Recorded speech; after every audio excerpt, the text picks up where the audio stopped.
You're my daughter. You're my child. Nangingilid ang luha sa mata ng ginang habang tinitigan siya. What? Tanong ni Annalise, na agad na napaatras ng kaunti, pero may kung anong koneksyong dumaloy sa dibdib niya. Ngunit mabilis ring sumugo ng mga staff para hilahin ang ginang palayo. Nakita mo na, miss? Baliw siya. Kanina lang kiniklaim niya na siyang may-ari ng bangko. Ngayon naman sinasabi niya na ikaw ang anak niya. Baliw ang matandang to, kaya dapat lang napaalisin na siya dito. Ngunit hindi nakasagot si Annalise. Ang mga mata niya ay nakatuon lamang sa ginang at napakarami ng tanong na naglalaro sa kanyang isipan. Kabilang sa mga katanungan na iyon ay kung bakit ganito na lamang ang nararamdaman niya ngayon. Don't touch her! Isang malalim at maotoridad na boses ng isang lalaki ang umalingaw-ngaw. Lahat sila ay napatingin sa nagsalita. Mas lalo pa siyang nabigla dahil hindi niya inaasahan na pati dito ay makikita niya pa rin ang ama ng kanyang anak, si Zafrian Yilmaz. Nang makita siya ni Yilmaz, agad na nagbulungan ng ilang naroon na kilalang kilala na si Zafrian. Samantalang mabilis naman na lumapit si Zafrian kay Ginang Belen at pumagitna sa kanila. Wala kayong karapatan na paalisin siya sa lugar na pag-aari niya. You don't know who she is. Mariinit ang sabi, sabay tingin sa branch manager. She's not crazy. She's not lost. This woman is Senora Belen. And she is the real owner of this entire bank. Halos sabay na pasinghap ang lahat. Ang mga empleyado ay tila napahiya at ang mga gwardya ay biglang umatras. Sir Elmas, we didn't know. Bulong ng manager na agad na yumuko. Hindi halos marinig ni Annalise ang lahat ng sinabi ni Zafrian. Ang tinig niya ay nakatuon lamang sa ginang. Hindi naman nakakilos si Annalise. Hindi niya alam kung ano mas nakakagulat. Ang pagdating ba ni Zafrian at baka'y makita nito ang kanilang anak? O ang pagkapakilala ng ginang? O ang sariling tibok ng puso niya na parang may isang lihim na bubulaga pa lamang? Sa harap ng lahat ng staff, sa harap ni Zafrian at ilang customer ng bangko, lumapit muli ang ginang sa kanya at may luha sa mga mata habang paulit-ulit na binibigkas ang parehong mga salita.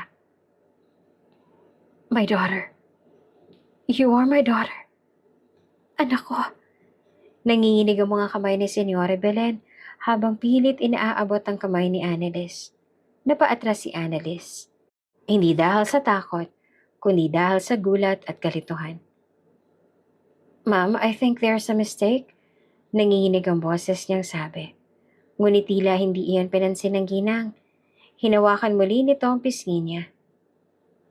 I know those eyes. I never forgot them. Even after all these years. Lumapit si Zafrian at halatang litong-lito. Wait, what's going on here? Tanong nito. What does she mean, daughter? Bago pa makasagot si Annalise, isang munting tinig ang sumingit. Mommy, what's happening? Tanong ni Sandrick na biglang lumapit at hinawakan ng laylayan ng kanyang damit. Bago ito tumingin kay Zafrian, sa ama nito na gulat ang ekspresyon. Who are they, Mommy? At sino po tong tall guy? Bakit po kamukha ko siya? Did he just call you Mommy? Nauutal na wika ni Zafrian.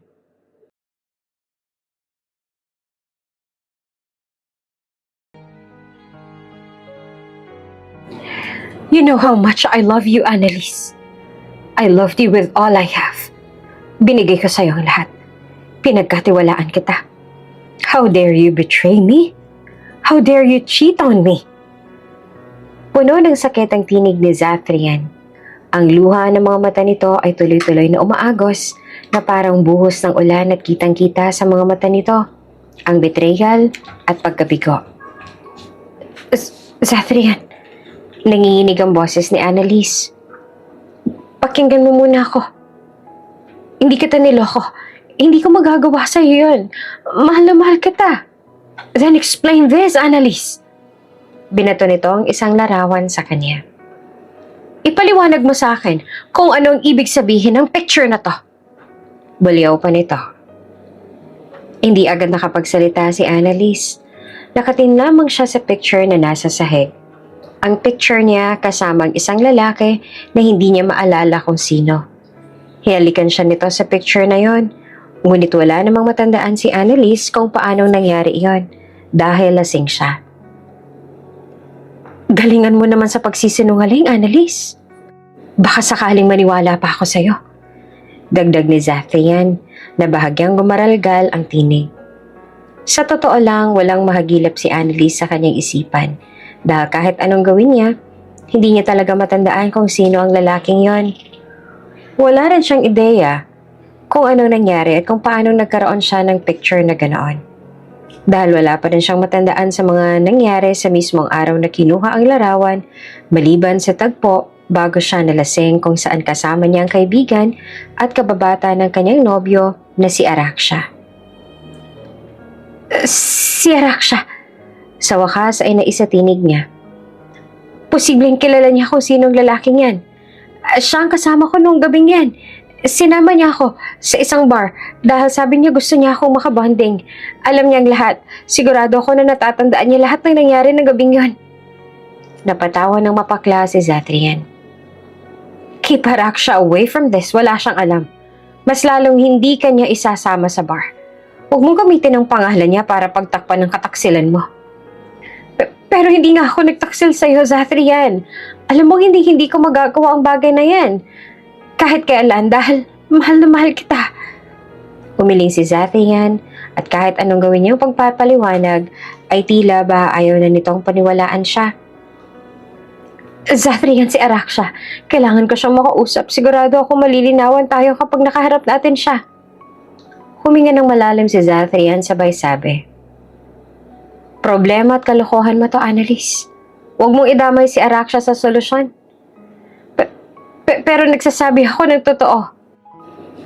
Alam ni Araksha na hindi ko magagawa magtaksil sa'yo dahil kaming dalawang magkasama ng gabing yon. Desperado na ang tinig niya. Desperado na siyang paniwalaan siya ni Zathrian dahil yun ang totoo. At kung kailangan niya man na lumuhod sa harap ni Zathrian para lang maniwala ito sa kanya, handa siyang gawin. Nakahanda siyang magpakababa para lang sa tiwala ng taong mahal na mahal niya. If all you can offer are lies instead of honesty, then maybe it's better we walk away before we destroy each other even more. Malamig na wika ni Zathrian tsaka walang emosyon na tumingin sa mga mata niyang nagsusumamo dito. Let's end this, Annalise. No, Zathrian! Hinawakan niyang kamay ni Zathrian. Punong-puno ng luha ang mga mata niya. Huwag mo akong iwan. Ayusin natin to. Hayaan mo akong ayusin to. Hayaan mo akong magpaliwanag. Ngunit umiling lamang si Zathrian. Sabay bawi sa kamay nitong hawak niya. I'm sorry. Goodbye. At matapos bitawan ng mga katagang yon, tinalikuran na siya nito. Iniwan ng wala man lang lingon likod na para bang ang 3 taon nilang relasyon at pagmamahalan ay baliwala lamang para dito. Dahil ang tiwala nito ay nawasak ng isang kasalanan na hindi niya naman ginawa. Umuulan sa labas habang naglalakad si Annalise. Nagahalo ang luha at ulan sa kanyang pisngi. Kanina pa siya iyak ng iyak at tila ba nakikisabay din ang langit sa kanyang pagdadalamhati dahil bumuhos pa talaga ang ulan. Dumiretso si Annalise sa bahay ng kaibigan niyang si Kendra, ang tanging taong naiisip niyang takbuhan sa mga sandaling yon. Pagkarating niya sa harap ng pintuan, bahagya niyang kinatok ito habang patuloy ang pag-aagos ng luha sa kanyang pisngi. Ilang saglit pa ay bumukas ang pinto. Napakurap si Kendra at nanlaki ang mga mata nang makita si Annalise sa labas. Basang-basa ng ulan, namumugto ang mga mata at nanginginig sa lamig. Annalise, bulala si Kendra. Agad siyang niyakap nito. Mahigpit at puno ng pagkabahala. What happened? What's going on? Why are you crying like this? Tanong ni Kendra habang inahagod ang likuran niya. Niyakap lamang ito ni Annalise at halos bumagsak ang katawan sa pagod. Sakit ng dibdib at bigat ang nararamdaman. Sabihin mo sa akin, ano nangyari, Annalise? Humigpit palalo ang pagkakayakap niya kay Kendra na para bang dito na lamang siya kumukuha ng lakas. Iniwan niya na ako. Bulong niya at halos hindi marinig sa sakit. Ano? He broke up with me. Bulong niyang muli, this time with a trembling voice. He didn't believe me when I said I wasn't cheating on him. He didn't even let me explain. He just walked away. Oh my God, Annalise. Saad ni Kendra, hinahaplos ang kanyang likuran. Pinapasok siya ni Kendra sa loob ng bahay na to. Pinaupo sa sofa at pinakalma siya. Kumuha rin ito ng maiinom niya at isang towel para ipunan sa kanyang sarili dahil basang-basa siya ng ulan. Sinabihan din siya ni Kendra na mag-shower muna dahil baka magkasakit siya. Bagaman halos walang lakas, sinunod ni Annalise ang sabihin ng kanyang kaibigan. Matapos ang ilang minutong katahimikan at pag-iyak, unti-unting kumalma si Annalise. Umupo siyang tuwid habang si Kendra ay nasa tabi niya pa rin. May hawak na mug na mainit na tsaa na inaabot sa kanya. Here, drink this first, sabi ni Kendra habang iniaabot ang mug. You'll feel a little better. Salamat. Mahina ang tinig ni Annalise. Hawak ang mug na parang iyon lang ang nagpapainit sa lamig na nararamdaman niya sa dibdib. Pagkaraan ng ilang sandali, nagsalitang muli si Kendra. Maingat ang tono, pero puno ng concern. Can you tell me what really happened, Lizzie? Ano sinabi niya sa'yo at bakit inisip niya na niloloko mo siya? Someone sent Zathrian a photo of me. Aniya sa nagbabarang lalamunan. I was with a guy and he was kissing me. Ano? Ani Kendra. Wait, what guy? Hindi ko alam. Umiling si Annalise. I don't even remember that guy. I swear I don't know him at all. So, someone sent him a photo of you kissing a stranger? Muling tanong ni Kendra. Unti-unti nagiinit ang ulo. Tumango naman si Annalise. The worst part, the photo was taken the same night Araksha dragged me to that bar. She said it was just for bonding, just the two of us. Biglang nanlaki ang mga mata ni Kendra na para bang may napagtanto ito at agad ding napuno ng galit ang kanyang mukha. Ang babaitang yun, bulong ni Kendra. Galit na galit ang tono. She planned this. She totally planned this. She wanted to ruin you. Umiiyak ng muli si Annalise dahil iyon na rin ang iniisip niya kanina. Maaaring si Araksha nga ang punot dulo ng lahat ng ito. Ngunit paano naman iyon sasabihin kay Zathrian kung kahit anong gawin ni Araksha ay laging tama sa mga mata nito? Hindi pa rin maniniwala si Zathrian kung iyon man ang sasabihin niya dahil para sa kanila, isang mabait na anghel si Araksha na kailanman ay hindi magagawang makagawa ng pagkakasala at masama sa iba. Nang gabing yun, hindi ako laseng. Kaunti lang naman ang ininom ko dahil hindi ko gusto ang lasa ng alak. Simula pa lang naman, alam mo rin yun, diba? Of course, sagot naman ni Kendra. Matagal na tayo magkaibigan kaya alam ko na hindi ka talaga umiinom. But I don't know what happened. Patuloy niya. 1 second I was dancing with Araksha. And the next, I woke up with a headache and Zathrian was breaking up with me. Napakuyom ang kamao ni Kendra dahil sa galit. Araksha set you up. She knew exactly what she was doing. Una pa lang pansin ko na may pagtingin si Araksha sa boyfriend mo. Siguro gusto niyang maagaw malasay si Zathrian. Kaya yun ang ginawa niya. Pero, naputo lang sasabihin ni Annalise. This is messed up, Lizzie. Gigil na wika ni Kendra. Zathrian needs to know the truth. He needs to know that his so-called girl best friend is trash. She set you up. Tiningnan ito ni Annalise nang may kaba sa mga mata. Pero paano kung hindi naman siya maniwala sa akin? Paano kung magalit lalo siya? He already chose to walk away. Hinawakan siya ni Kendra sa balikat. Akong bahalang mag-explain sa'yo. I'll do the talking. You've suffered enough. Trust me on this, okay? Saglit na nag-alinlangan si Annalise pero sa huli ay tumango siya. Okay. Kinabukasan, muli silang bumiyahe papunta sa bahay ni Zathrian para makapagpaliwanag. Tahimik si Annalise sa loob ng kotse habang si Kendra ay tila nag-iensayo ng mga sasabihin. Kahapon pa malakas ang ulan at ngayong araw tila mas lalo pang lumakas pa ang tulo. Sa bawat patak ng ulan sa windshield, tumitindi ang kabog sa dibdib ni Annalise. Hindi niya alam kung paano haharapin si Zathrian, pero may parte sa kanyang umaasang maniniwala na ito sa kanya. Pagdating nila sa harap ng bahay, bumaba sila kaagad. Palapit pa lang sila sa pintuan, may narinig na silang tawanan mula sa loob. And then, she saw it. Sa bukas na bintana ng sala, natanaw ni Annalise ang tagpong di niya kailanman inaasahan. Araksha leaned in and kissed Zathrian. Hindi ito umiwas. Hindi ito tumanggi. Hindi man lang ito nagulat sa ginawa ni Araksha. Ang lalaking sobrang mahal na mahal niya ay hindi man lang tinulak palayo ang matalik nitong kaibigan. Hinayaan lamang ni Zathrian na mag-isa ang kanilang labi. Natigilan naman si Annalise. Bigla siyang nanghina at tila nawala ng boses. Nanlaki ang mga mata niya habang unti-unting tumulo ang luha sa kanyang mga pisngi. No, nanginginig na sabi niya. No, no, no.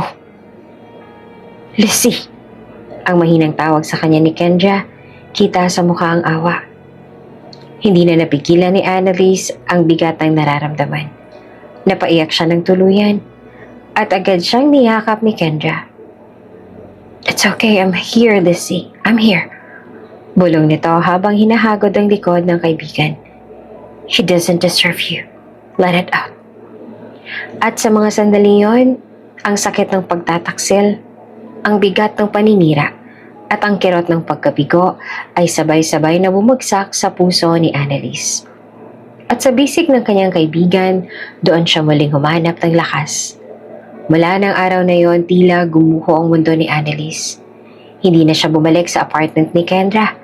Pinili niyang umuwi na lamang sa lumang bahay ng kanyang pamilya, kung saan walang makakakita sa kanya, kung saan pwede siyang mawala sa mga mata ng mundo. Mag-isa lamang siya doon dahil mag-isa na lang din siya sa buhay. 3 buwan ang nakakalipas mula na magkasundo na nawala ang magulang niya. At dahil nag-iisang anak lang siya, wala nang natira sa buhay niya. Tanging ang kaibigan niyang si Kendra at ang kanyang nobyo na si Zathrian na inakala niyang hindi siya iiwan. Lagi lamang siya nakahiga sa loob ng 4 na sulok ng kanyang silid.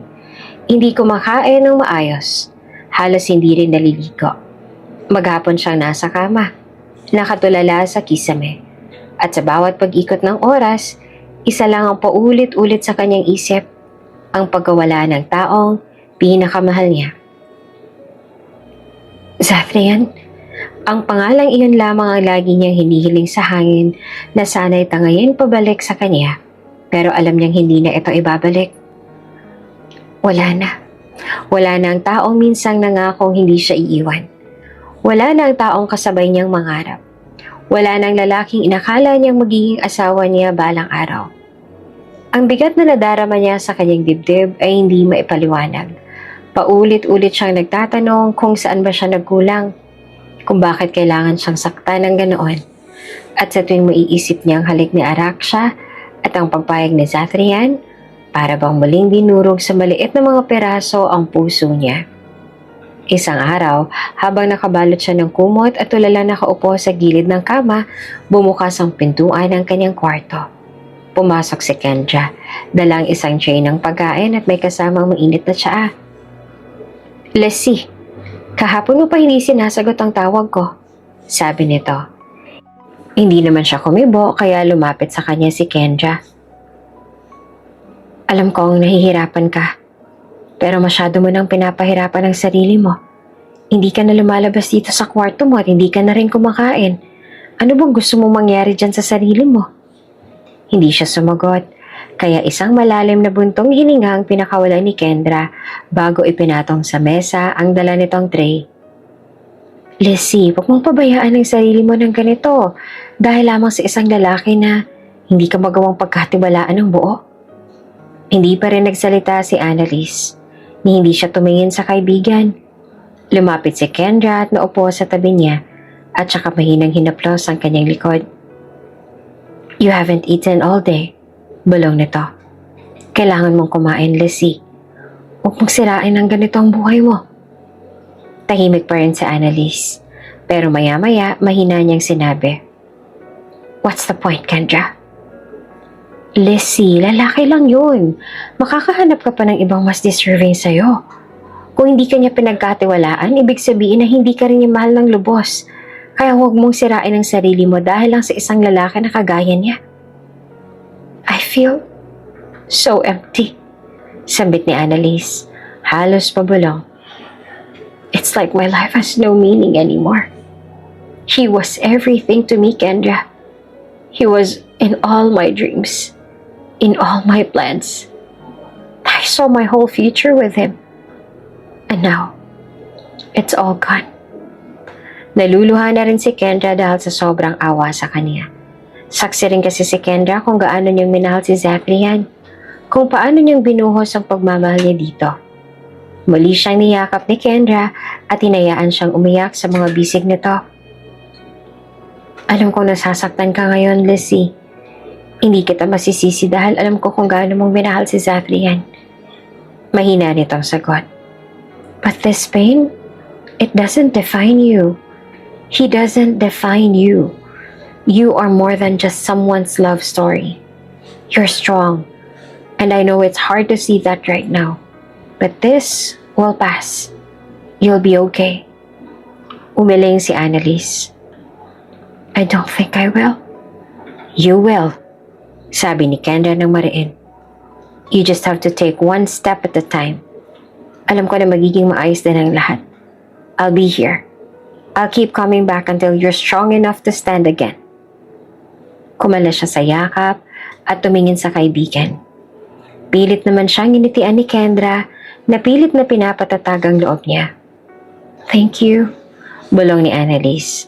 Bahagyang nanginginig ang boses. For not giving up on me. Ngumiti si Kendra at pinisil ang kamay ng kaibigan. I never will. Lumipas ang ilang araw mula nang masaksihan ni Annalise ang halik na yon, ang halik na para bang tuluyang tumapos sa pag-ibig na inalagaan niya sa puso. Patuloy ang lungkot, pero sinubukan niyang lumabas para kahit papaano ay makapag-isip-isip. Isang hapon, dumiretso siya sa isang coffee shop sa downtown, ang madalas puntahan ng mga estudyante at artist. Tahimik sa loob ng coffee shop na konti pa lang ang tao kasi hindi pa break time ng mga estudyante. Humahalo sa hangin ang samyo ng brewed coffee at may kakaibang katahimikan sa paligid na kahit papaano ay nakakapawi ng bigat na nadarama niya. Umupo siya sa sulok ng coffee shop at umorder ng paborito niyang vanilla latte. Habang tahimik na nakatitig sa bintana, pinagmamasdan niya ang mga dumaraang tao at lahat may patutunguhan. Samantalang siya, pakiramdam niya ay wala siyang direksyon. Hanggang sa biglang may umupo sa harap niya at napalingon siya. Nagulat siya na makita kung sino iyon. Tita Elira. Naka-formal ang ginang at kahit may edad na ito ay kitang-kita pa rin ang pagiging elegante. Matalim ang mga mata nito at ang titig nito sa kanya ay parang sinisilip ang kaluluwa niya. I thought I'd find you here. Malamig nitong bungat. Ano pong kailangan niyo sa akin? Tumikim ang ginang tsaka iniligay ang bag sa gilid ng mesa. Annalise.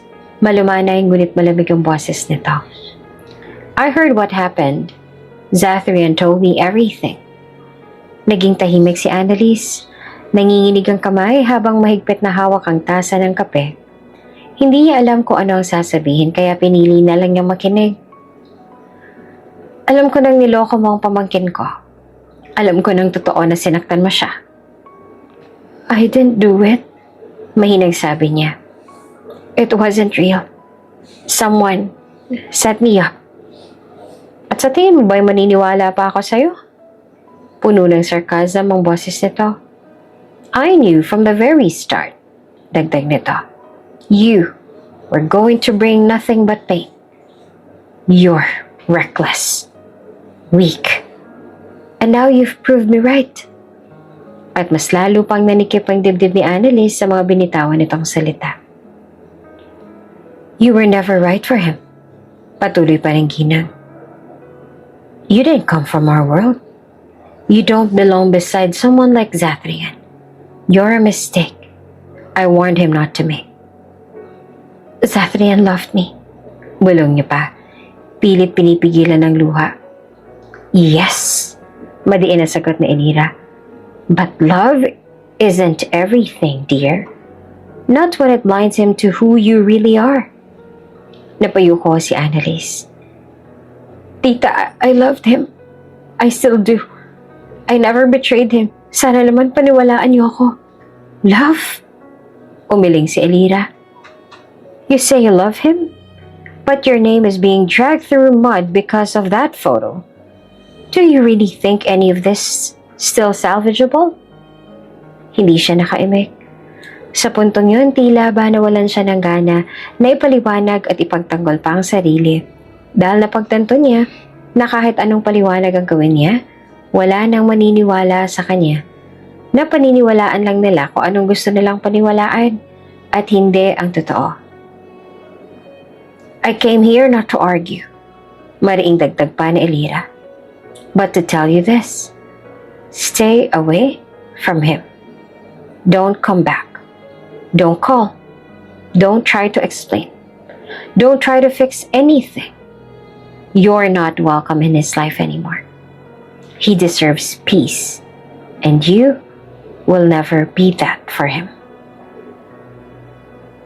Tuluyan ang bumagsak ang luha ni Annalise. You don't understand. I lost everything. No? Sagot ang Ginang. Diretso ang tingin. He lost himself when he chose you. So do us all a favor and let him find peace again. At para bang napako sa kinauupuan si Annalise, gusto niyang sumigaw. Gusto niyang ipagtanggol ang sarili. Pero mas pinili niyang manahimik na lang. Marahan siyang tumango kahit wasak na ang kanyang damdamin. Matapos noon ay umalis na si Tita Elira at iniwan siyang mag-isa.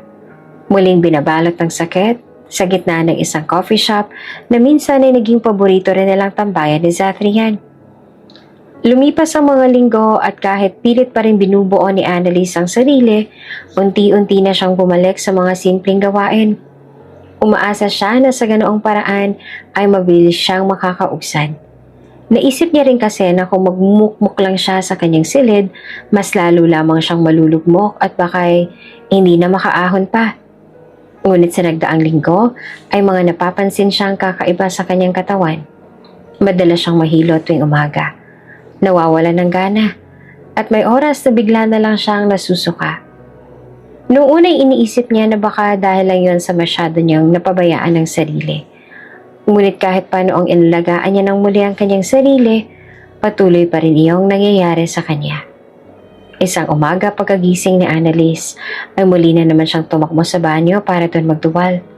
Nakaluhod siya sa harapan ng toilet. Hinihimas ang tiyan habang hinihintay humupa ang pagkahilo. Nakaragin. Mahina niyang sabit. Nang medyo maayos ang pakiramdam niya ay dumiretso siya sa kanyang laptop at nag-research sa Google. Early pregnancy symptoms.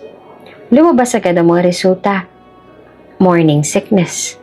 Missed period, fatigue, nausea.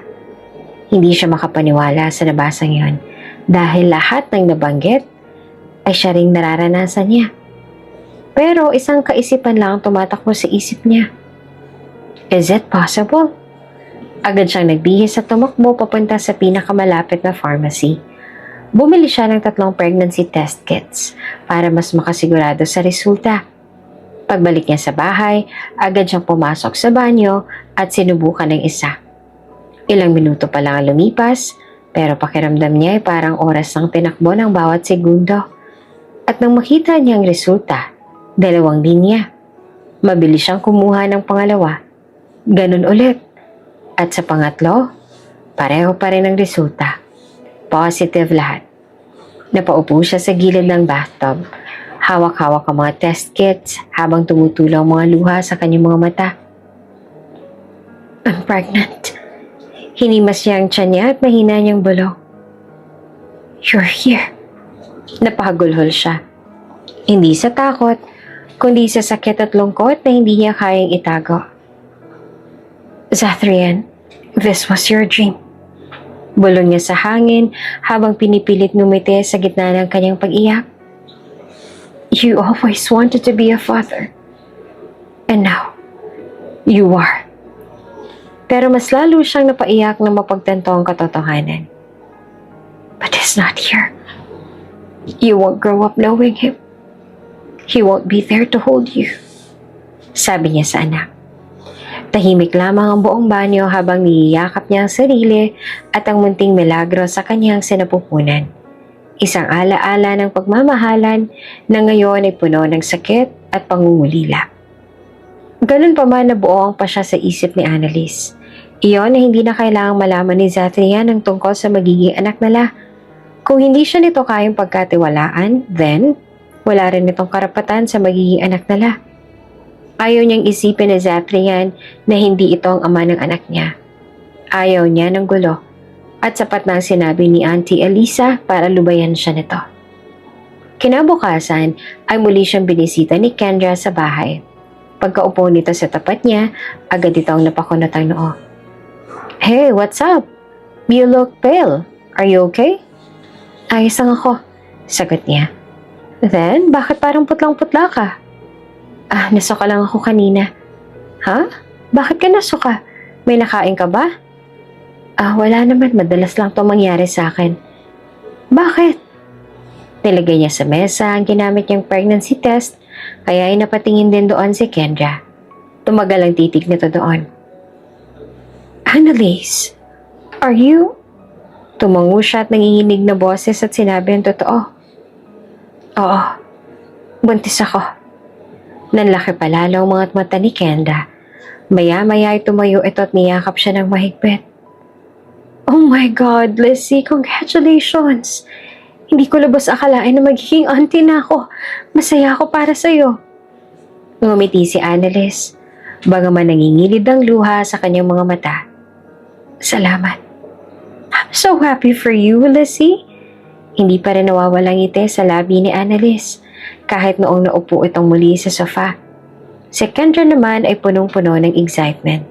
Pero pansin ito ang lungkot sa mukha ng kaibigan niya. Wait, alam ba to ni Zathrian?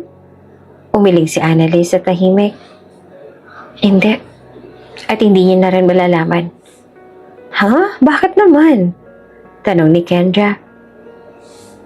Dahil hindi niya na kailangang malaman. Sagot naman ni Annalise. Pilit pinapakalma ang sarili. He already made up his mind. Hindi siya naniniwala sa akin. Mas pinaniwalaan niya ang kanyang sarili at si Araxia. At ang auntie niyang si Tita Elara. Humugot siya ng malalim na buntong hininga. She found me at a coffee shop. Sinabi niya sa akin na una pa lang alam niya nang hindi ako karapat-dapat para kay Zathrian. She asked me to stay away from Zathrian. Nagalit si Kendra sa nalaman, pero pinilit nitong manatiling kalmado. So you're protecting him from being a father? Hindi, sagot niya. I'm protecting myself at ang magiging anak ko. Ayoko mas lalo ako masaktan at ayoko madamay ang anak ko sa galit nila sa akin. And I don't want my child to feel unwanted by the man who was supposed to love both of us. Tahimik si Kendra sa ilang sandali bago tumango na parang nauunawaan kung saan siya nanggaling. Oh, okay. Kung yan ang pasya mo, susuportahan kita. Huwag ka mag-aalala. Hindi ko naman kayo pababayaan na magiging anak mo. Andito lang ako. I'll help you. Napaluha ulit si Annalise at niyakap ang kaibigan. Maraming salamat, Kendra. Mahirap man ang naging pasya na yun ni Annalise na huwag sabihin kay Zathrian ng totoo, pinangatawanan niya ang pasya na iyon para na rin sa ikatatahimik ng lahat. At kahit mahirap, nagawa ni Annalise na malampasan ang pinaka-challenging na bahagi ng kanyang pagbubuntis. Sa bawat umaga na nagsisimula sa pagsusuka, Sa bawat gabing hirap siyang matulog dahil sa sakit ng katawan at bigat ng kanyang iniisip, nalampasan niya ang lahat ng iyon na mag-isa. Siyempre minsan iniisip niya rin na siguro hindi siya masyadong mahihirapan kung kasama niya si Zathrian. Nasasaktan pa rin siya ngunit pilit niya na lamang na inaalis ang lahat ng iyon sa kanyang isip at pinili na mag-focus sa pag-improve sa sarili niya para sa magiging anak niya. At sa wakas, patapos ang ilang buwan ng paghihintay, ay dumating na ang araw na pinakahihintay niya. Mabubuhat niya na ang kanyang anak at maririnig niya na rin ang iyak nito. Walang mapagsidlan ng tuwang nararamdaman niya at sobrang excited na rin siyang mabuhat ang anak. Sa ospital, habang umiiyak ang bagong silang na sanggol sa loob ng delivery room, hindi niya mapigilang mapaiyak na rin. Nang ibigay sa kanya ng nurse ang munting nilalang na ilang buwan niyang inalagaan sa sinapupunan, para siyang binuhusan ng napakatinding emosyon. Her arms trembled as she held the baby close. Tears poured freely down her cheeks. "Hi, baby," nanginginig ang boses na sabi niya. "You're finally here. Ang tagal kong naghintay sa'yo. Ako ang mommy mo. At pinapangako ko sa'yo na papalakihin kita ng maayos." Tinitigan at hinaplos niya ang maliit na mukha nito. Ang mahahabang pilikmata, ang matangos na ilong. Napakagwapo ng anak niya at habang tumatagal ang titig niya sa kanyang anak, lalo niyang nakikita ang pagkakapareho nito kay Zathrian. Kamukhang kamukha ito na Zathrian. Para bang minirror sa batang mukha ng lalaki na minahal niya ng sobra. "Kamukhang kamukha mo ang papa mo, anak." Naiiyak na sambit ni Annalise. Tuluyang tumulo ang luha sa kanyang mga mata. Isang magkahalong saya at sakit na dumaloy sa kaibuturan ng kanyang puso. Masaya siya dahil ligtas at malusog ang kanyang anak.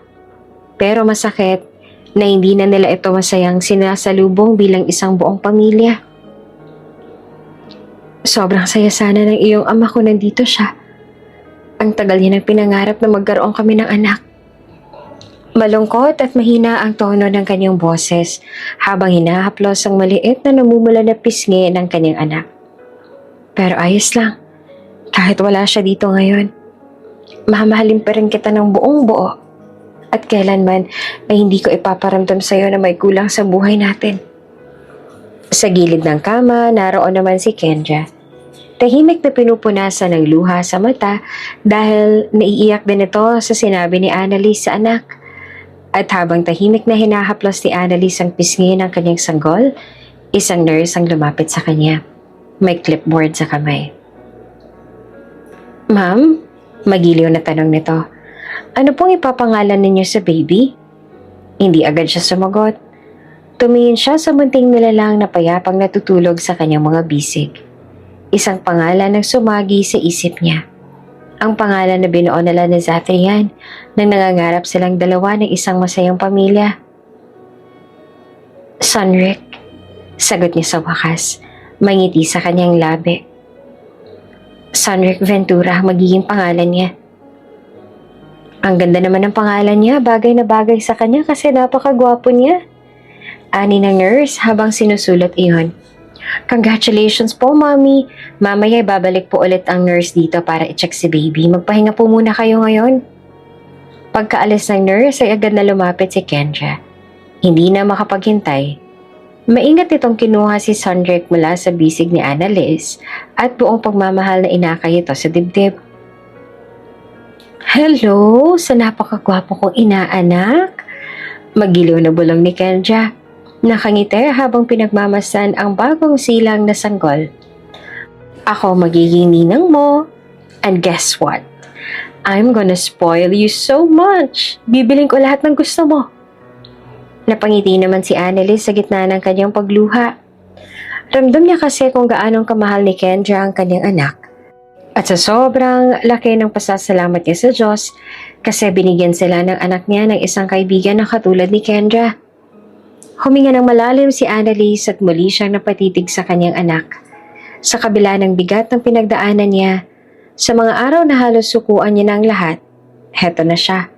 May anak, may bagong pag-asa, at may kaibigan siyang handang tumayo sa tabi niya habang lumalaban siyang muli para sa kinabukasan nilang mag-ina. Lumipas ang mga taon at sa kabila ng sakit ng nakaraan, nagawa ni Annalise na itaguyod ang anak niyang si Sandrick ng buong pagmamahal. Wala man itong ama sa tabi, hindi niya kailanman pinaramdam sa kanyang anak na may kulang sa buhay nito. Sa bawat yakap, bawat kwento bago matulog, bawat pagdalo sa school events, naging buo ang mundo ni Sandrick. At ngayon, 6 na taong gulang na ito, masayahin, matalino at may parehong kinang sa mga mata. Isang alaala ang lalaking minsang minahal ni Annalise. Abala si Annalise sa pag-ayos ng mga papeles sa lamesa habang panaka-naka namang sumusulyap sa laptop. Nagulat na lang siya nang maramdaman niyang may yumakap sa bewang niya. Napatingin siya pababa at nakita ang kanyang anak. May hawak na papel at nakangiting abotenga. "Mommy!" Bungad ni Sandrick sabay abot ng flyer mula sa kanyang bag. "Family day na po sa susunod na araw. Will you come with me?" Napatigil si Annalise sa ginagawa niya. Napatingin siya sa kanyang anak. Nangungusap ang mga mata nito na para bang sinasabi na gustong-gusto talaga nito na pumunta siya. Kahit pagod siya sa trabaho, kahit tambak ang responsibilidad niya, kailanman hindi siya nagkulang ng oras para sa kanyang anak. Yumuko siya tsaka kinulong sa kanyang kamay ang mukha ng anak. "Oo naman anak," sabi niya na may ngiti sa labi. "Pupunta si mommy." "Yay!" Masayang hiyaw naman ni Sandrick sabay yakap ng mahigpit sa kanya. "I'll tell my teacher that my mommy's coming." Napangiti si Annalise habang niyiyakap ang anak. Sa mga simpleng sandaling gaya nito, alam niyang tama ang lahat ng pinili niya noon. Isang secretary ng malaking kumpanya si Annalise. At mabuti na lang mabait at understanding ang kanyang boss kaya tuwing may event sa school ni Sandrick ay pinapayagan siyang mag-absent para maka-attend siya. Ayaw din kasi ni Annalise na may mamiss siyang event and activities ng anak dahil part iyon ng mga magiging memories ni Sandrick hanggang sa lumaki na ito. Pagdating nila sa school, masiglang naglalakad si Sandrick habang hawak ang kamay ni Annalise. Pagpasok pa lang nila sa gate ay agad na nagsipagtakbuhan papalapit ang mga kaibigan ni Sandrick. "Sandrick!" Sigaw ng isa sa mga batang lalaki na kulot ang buhok. "You're here! Kanina ka pa namin hinihintay. Come on, we saved you a seat." Tumakbo rin si Sandrick papunta sa mga kaibigan nito, pero hindi nito binitawan ang kamay ng kanyang mommy. "Wait, this is my mom!" Masaya nitong sabi sabay ngiti ng buong pagmamalaki. "Wow, your mom is gorgeous!" Masayang sabi naman ng batang babae. "Thank you!" Sagot pa ni Sandrick. Nagpakilala rin kay Annalise sa mga kaibigan ng lansing anak.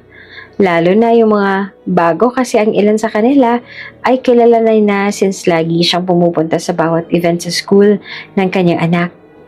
Nangiti naman si Annalise habang pinagmamasa ng anak na tuwang-tuwa habang kasama ang mga kaibigan. Kapag nakikita niya ngiti sa labi ng kanyang anak, pakiramdam ni Annalise ay worth it lahat ng mga sakripisyo niya. Isang babayang lumapit sa kanya, sa tingin niya ito ang bagong teacher na sinasabi ni Sandrick. "Hi, Miss Ventura. I'm Mr. Ramirez, Sandrick's teacher. I'm so happy you could come today." Matamis naman siyang umiti dito. Thank you, Mr. Ramirez. I wouldn't miss it for the world. He's been talking about Family Day all week." "Oh, that's sweet," sagot ni Mr. Ramirez. "Sandrick is such a bright, polite boy. You're clearly doing a wonderful job raising him." "Thank you." Pagbalik ni Sandrick sa tabi niya, bit-bit ang ilan pang mga bagong kaibigan, masayang ipinakilala siya ng anak sa kanila. "Guys, this is my mommy. Isn't she pretty?" "Hi po, tita." Sabay-sabay na bati ng mga bata. "Hi, kids. Thank you for being such good friends to my son." Habang magkahawak kamay na nagtungo sina Annalise at Sandrick sa activity area ng school kung saan gaganapin ang mga palaro, napansin agad ni Annalise ang ilang mga matang nakatuon sa kanila ng anak niya na para bang naiiba sila. Naririnig niya na ang mga mahihinang bulungan ng ibang magulang sa paligid. Ay, siya ba yung nanay ng batang si Sandrick? Yung may batang lahi at matalino sa grade 1? Narinig ni Annalise na sinabi iyon ng isang ginang nakatabi. Oo, yan yung batang walang ama, diba? Sabi nila na buntis lang daw yan. Tapos, iniwan na. Sabi naman ng isa pa. Kawawa naman. Pero buti na lang cute yung bata. Gwapo rin. At least, laging active ang ina niya sa mga ganito. Narinig niyang sabi ng isa pa. Pero sana man lang nandyan ang tatay para naman buo. Kawawa rin kasi ang bata, lumalaki ng walang ama. Parang binagsakan ng mundo si Annalise habang pinipilit na hindi ipakita kay Sandrick ang nararamdaman niya. Sa gilid ng kanyang paningin, pansin niya na halos lahat ng mga bata ay kasama ang kanilang mga ama't ina. May iba pang ang buong pamilya, may kasamang lolo, lola at mga kapatid para lamang sa event na ito. Si Sandrick lang ang may kasama. Siya. Luminga si Sandrick sa paligid at kita sa mukha nito ang bahagyang pagtataka. Mama, bakit lahat sila may kasama ang daddy? Inosente na tong tanong habang pinagmamasa ng ibang bata. Pinisil ni Annalise ang kanyang kamay. Because they're all lucky. But you're extra lucky. Kasi we've got each other. And I love you very much. Ngumiti si Sandrick at higit na ulit nagtanong kasi satisfied na ito sa sagot niya. Matapos sila makahanap ng mauupuan, ay dumating na rin ang isang guro sa gitna ng activity area. All right, kids and parents, for our first game, it's a relay race. We need both mommy and daddy to participate. Mommy, pwede rin po ba tayo sumali sa laro na yon? Tanong ni Sandrick. Hindi agad siya sumagot. Tiningnan niya ang mga batang tumayo para maglaro at lahat sila ay kasama ang kanilang ama't ina. Sa sunod na laro lang siguro tayo, anak. May bahid na lungkot ang tono ng boses ni Annalise habang nalungkot naman si Sandrick kasi hindi ito makasali. Pinanood na lamang nilang iba. Masayang lahat ng bata. Nagtatakbuhan papunta sa pila. Hawak-hawak ang kamay ng kanilang mga magulang. Si Sandrick naman ay nanatili lang sa gilid. Tahimik na nakaupo habang pinagmamasa ng iba. Natapos ang activity at kaunting laro lang ang nasalihan nila ni Sandrick dahil halos lahat ng mga palaro ay dapat kasali ang ama't ina. Kaunti lang ang palaro na ang kasama lang ay ina. Para tuloy kay Annalise ay hindi na-enjoy ng anak niya ang araw na to. I'm so sorry, baby. I know it's hard sometimes but I promise. Kahit wala ang daddy mo, I'll always be here. Malungkot na sabi niya sa anak. Tumango naman si Sandrick tsaka ngumiti. It's okay, mommy. I still had fun today because you're with me. Niyakap ni Annalise ang kanyang anak at hinayaan na tumulo ang kanyang luha na agad niya na ring pinunasan para hindi makita ni Sandrick. Gabi na. Tahimik ang bahay at natutulog na si Sandrick sa kwarto nito. Sa sala, nakaupo si Annalise habang tahimik na umiiyak. Kasama niya si Kendra na dali-daling pumunta sa kanila nang malaman ang nangyari sa family day. Hindi ko na kaya, Ken. Mahinang bulong ni Annalise habang pinupunasan ang luha niya. Kanina, kitang-kita ako sa mga mata ng anak ko. Hindi niya na kailangan sabihin pero alam kong naiinggit siya sa mga batang may buong pamilya. Ang sakit-sakit makita siyang nagpipigil ng damdamin. Sobrang awa ako sa kanya. Tahimik si Kendra saglit at tinawakan ng kamay niya. Annalise, malumanay nitong sabi. I know it hurts, but you need to stop blaming yourself. You've done everything para mapalaki si Sandrick ng maayos. Pero hindi pa rin sapat. Wala siyang ama, Ken. Kahit anong gawin ko, hindi ko magawang punan ng kulang sa buhay niya. Kanina naririnig ko pang ibang mga magulang doon na may sinasabi tungkol kay Sandrick na wala raw siyang ama. Alam ko na naririnig din niya ni Sandrick pero wala siyang sinasabi sa akin. Pinisil ni Kendra ang kamay niyang hawak nito. Alam mo ba kung bakit hindi kanya tinatanong tungkol sa ama niya? Hindi dahil sa wala siyang pakialam, kundi dahil alam niya na hindi siya kulang. Hindi mo man napansin pero every time nakasama ka niya, he lights up. You are his whole world. Hindi mo siya pinalaki naghahanap sa kanyang ama kasi pinuno mo siya ng pagmamahal. At para sa isang bata, that's more than enough. Napaluha ulit si Annalise. Pero ngayon ay may halong pagkaan sa kanyang dibdib. Thank you, Kendra. Mahina niyang sabi sa kaibigan. Kailangan ko yan. Hinawakan ni Kendra ang balikat niya at niyakap siya. Kaya nga ako andito, diba? We're best friends. Hindi kita iiwan. And I hope someday ma-realize mo na kahit anong mangyari at kahit ano pang sabihin ng ibang tao, hindi mo kailanman kailangan na patunayan na sapat ka bilang ina. Kasi kitang-kita na sa ngiti ni Sandrick. He's happy. He's loved. And that's all that matters. Oops! May break muna. Gusto mo bang ma-shoutout dito sa channel ni Ate Jane? Mag-comment lang ng lesson you learned from the latest story uploaded. Dahil pipili kami ng isang best comment of the day para i-shoutout sa susunod na upload. Kaya huwag kalimutang mag-iwan ng lesson you learned after you watch this video. Maraming salamat! Shoutout nga pala kay Haj Miriam Manginyog from Tacorong City, Province of Sultan Kudarat. Sa ating mga taga-subaybay, paki-comment po sa baba kung taga saan kayo para alam ko kung hanggang saan umaabot ang mga kwento ni Ate Jane. Maraming salamat sa patuloy na pakikinig.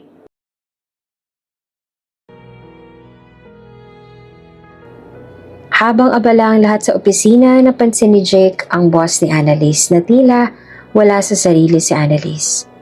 Nakatingin lang ito sa computer screen ngunit hindi gumagalaw ang kamay at tila lumilipad ang isipan. Lumapit ito sa mesa ni Annalise at mahinahong nagsalita. Annalise? Tawag ni Jake. Napabalikwa si Annalise mula sa pagkakatulala at tingala ang boss. Yes, sir? Nagtaas kilay si Jake na bahagyaring nagtaka. Are you okay? You seem distracted. You've been staring at your screen for a while now. Mabilis siyang nag-iwas ang tingin at kunwari may inaayos na papeles. I'm fine, sir. Just thinking about some reports. Ngunit halatang hindi naniwala ang boss niya sa kanyang sinabi. If something is bothering you, it's okay to take a breather. You know this office isn't a prison, right? Muli siyang tumingin sa kanyang boss na noon pa man ay sobrang mabait na sa kanya. Ilang taon lamang ang agwat ng edad sa kanya ni Jake, pero sa totoo lang ay napakarami na nitong napatunayan sa buhay. Not to mention na napakagwapo rin ito kaya naman pinipilahan ng mga kababaihan. Thank you, sir, but I'm really okay, sabi ni Annalise sa kanyang boss. Tahimik na tumango si Jake at saglit na tumingin sa screen ng monitor niya bago muling nagsalita. Alright, but make sure you're ready tomorrow. We have a very important client coming in. I need you sharp, Annalise. We need this account. Yes, sir. I'll prepare everything tonight. Kaagad niya namang sinabi. Good, sabi ni Jake na binigyan pa siya ng huling tingin bago nagpaalam na aalis na. Pag-uwi ni Annalise sa kanilang bahay, nadatnan niya si Sandrick na nakaupo sa sofa habang may hawak na drawing pad. Agad itong tumakbo sa kanya nang makita siya sa pintuan. Mommy! Tawag nito sa bayakap. Are you okay? Medyo nabigla si Annalise. Oo naman anak, ayos lang ako. Bakit mo naman na itanong? Because you look sad again. Sagot ni Sandrick habang nakatingin sa kanya na para bang nababasa nito ang tunay niya na darama. Pilit siyang umbite sa kanyang anak bago nag-crouch down. I'm okay anak. Just tired from work, that's all. Tumango naman si Sandrick. Okay, but if something's wrong you can tell me mom. Like I tell you everything. Napatigil si Annalise. Sobrang bait at maunawain ng anak niya kahit bata pa ito. Hinaplos niya ang pisngi ni Sandrick at hinalikan ito sa noo. I know, baby. Thank you. Mommy's really okay. Promise. Ngumiti si Sandrick na kontento na sa kanyang sagot. Okay po, Mama. I drew something for you today. Really? Show me later, okay? I'll cook dinner first. Sabi niya sabay yakap muli sa anak. Hindi nagtagal, lumabas din mula sa kusinang babysitter ng kanyang anak na magalang namang bumati sa kanya. Simula na magtrabaho siya, may babysitter na si Sandrick kasi hindi niya naman ito pwedeng isama sa kanyang trabaho. At si Kendra din naman ay hindi rin masamahan si Sandrick dahil may trabaho rin ito. Mabuti na nga lang at mabait ang nakuha niya yung babysitter para sa anak niya. Kaya kampante siyang iwan dito si Sandrick habang nagtatrabaho siya. Ma'am, sa susunod na araw po pala, pwede po ba akong mag-absent? Graduation po kasi ng kapatid ko kaya ako po sanang dadalo. Kung pwede lang naman po. Paalam sa kanya ni Polly, ang babysitter ni Sandrick. Yeah, sure. Ako na bahala kay Sandrick. Sagot niya. Salamat po, ma'am. Habang nagluluto para sa dinner nila ng kanyang anak, hindi maiwasan ni Annalise ang pagbalik ng alaala ng family day. Ang mga tingin, ang bulungan, at ang lungkot sa mga mata ng anak niya. Kinabukasan, nakasuot ng cream-colored blouse at black slacks si Annalise habang maingat na inaayos ang mga files at presentation materials sa loob ng leather folder niya. Maaga siyang dumating sa restaurant kung saan gaganapin ang meeting nila kasama ang isa sa pinakamalaking potential clients ng kumpanya. Kasama niya si Jake, ang boss niyang mas lalo pang nagmukhang seryoso ngayong araw. This client is huge, Annalise. If we land this, we're talking about expanding our reach tenfold. Seryosong sabi ni Jake habang tinitingnan ang menu. Yes, sir. I've reviewed their company profile and I've prepared our proposal to highlight our strongest assets. Sagot niya. Kahit ang totoo ay kinakabahan din siya. Habang nag-aayos sila sa table, biglang lumapit ang isang staff ng restaurant. Sir, ma'am, your guest has arrived. Tumayo ka agad si Jake at inayos ang blazer. Alright, let's welcome them. Tumayo rin si Annalise, bitbit ang folder. Pero nalaki ang mga mata niya at halos malaglag ang panga niya nang makita kung sino ang lumapit. Ang lalaking matagal niya nang iniwasan. Ang lalaking minahal niya at ang ama ng anak niya. Si Zathrian. Nakasuot ito ng dark navy suit at gaya ng dati, kalmado at composed ang dating. Pero nang may makita siya ay nawala ang composure nito. Kasama nito ang isang babaeng tila secretary na may hawak na tablet. For a moment, the world seemed to stand still. Zathrian's eyes widened slightly the moment he saw her, as if the air had been knocked out of him. But just as quickly, he recovered, offering a polite smile while extending a hand towards Jake. Mr. Villanueva, a pleasure to finally meet you in person. Sabi ni Zathrian habang nakikipagkamay. Ngumiti rin si Jake. The pleasure is ours, Mr. Elmas. Allow me to introduce my associate, Annalise Ventura. Zathrian turned his gaze to her. Their eyes locked. Annalise felt her chest tighten, her hands almost trembling as she reached out for a quick handshake. Mr. Elmas, sabi niya, bagaman steady ang puso ay nagwawala sa mabilis sa pagtibok. Miss Ventura, sagot naman ni Zathrian. Hindi niya mapangalanan ng emosyon sa mga mata nito habang nakatingin sa kanya ng diretso. His eyes held questions. A flicker of something unspoken. Tila may napansin din si Jake na kakaiba dahil sinulyapan siya nito at bahagyang kunot noon na binalingan muli si Zathrian na ang mga mata ay nananatili sa kanya na para bang may gusto itong sabihin. Nakaramdam si Jake ng kakaiba kaya para mawala ang awkwardness sa hangin ay tumikim ito para makuha ang atensyon na lang dalawa. Let's sit, sabi ni Jake. Umupo na sila at nagsimula na ang meeting. Habang nagpapaliwanag si Jake tungkol sa proposal, nakatutok si Annalise sa notes niya. Pilit iniwasan ang mga mata ni Zathrian na daman niyang sa kanya lamang nakatuon na para bang sinusubukang basahin ang buong pagkatao niya sa bawat segundong lumilipas. Nang siya nang magsalita at ipresenta ang strategy, bahagyang nanginginig ang kanyang mga kamay pero hindi halata sa boses niya. Our marketing approach will focus on digital engagement and maximizing our brand's visibility across key platforms. Nakatitig lang si Zafrian sa kanya. Hindi sa slides, hindi sa proposal. Sa kanya lang. When the presentation ended, Jake smiled proudly. So, what do you think? Bahagyang tumango si Zafrian na ang mga mata ay nanatili lamang kay Annalise. Impressive. Very thorough presentation. Thank you, sagot naman ni Annalise. Matapos ang meeting, habang nag-aayos ang gamit si Annalise, bahagyang lumapit si Zafrian at mahina pero malinaw na nagsalita. It's been a long time, Lissy. She glanced at him for a second, forcing a smile. Yes, it has.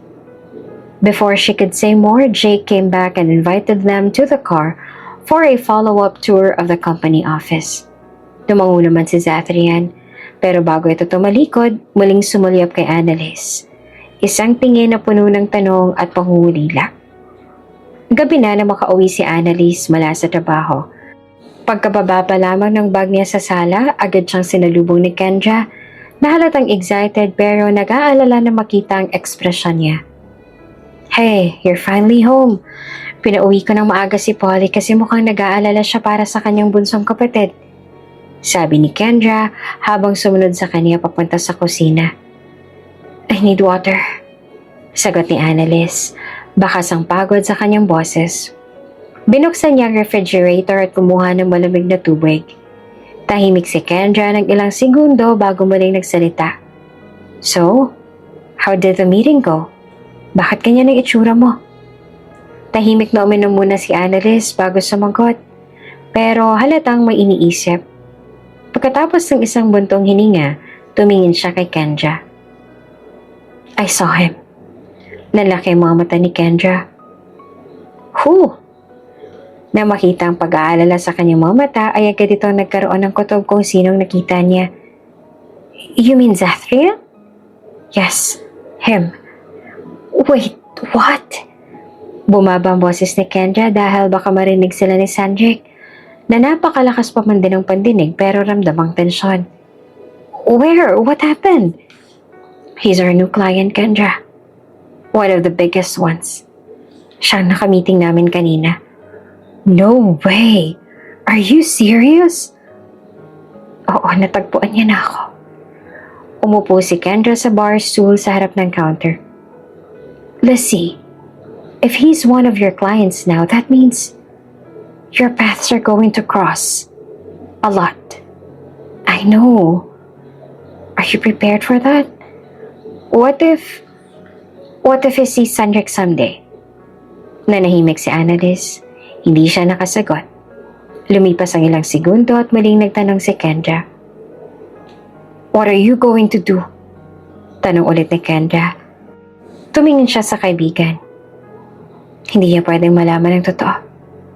He can't find out that Sandrick is his son. Annalise, I'm serious, Ken. My life is complicated enough as it is. And he made his choice a long time ago. Pero alam ko na alam mo hindi mo maitatago sa kanyang totoo.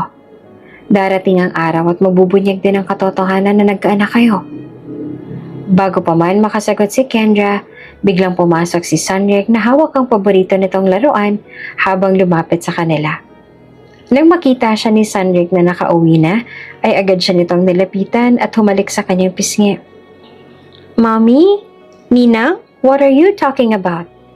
Nakatinginan agad sila ni Annalise at Kendra, parehong nataranta. Kumamyo agad si Annalise, lumuhod at ngumiti sa anak. Oh, nothing, sweetheart. We were just talking about work. Really? I heard my name.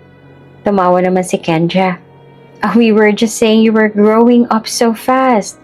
And your mommy is really proud of you. Proud naman ang umiti si Sandrick. I am growing fast. Teacher said I'm one of the tallest in class. Binuhat ni Annalise ang anak na agad din na yumakap sa kanya. Yes, you are. You're growing into a very handsome and a very smart boy. Tumingin naman si Sandrick sa kanya. But mommy, are you okay? You look a little sad. I'm okay, baby. I'm just tired from work, that's all. Okay, sagot ng bata. At nang ibaba niya itong muli, nagpaalam itong maglalaro muna. Pagkaalis ni Sunrick, muling nagtagpo ang tingin ni Annalise at Kendra.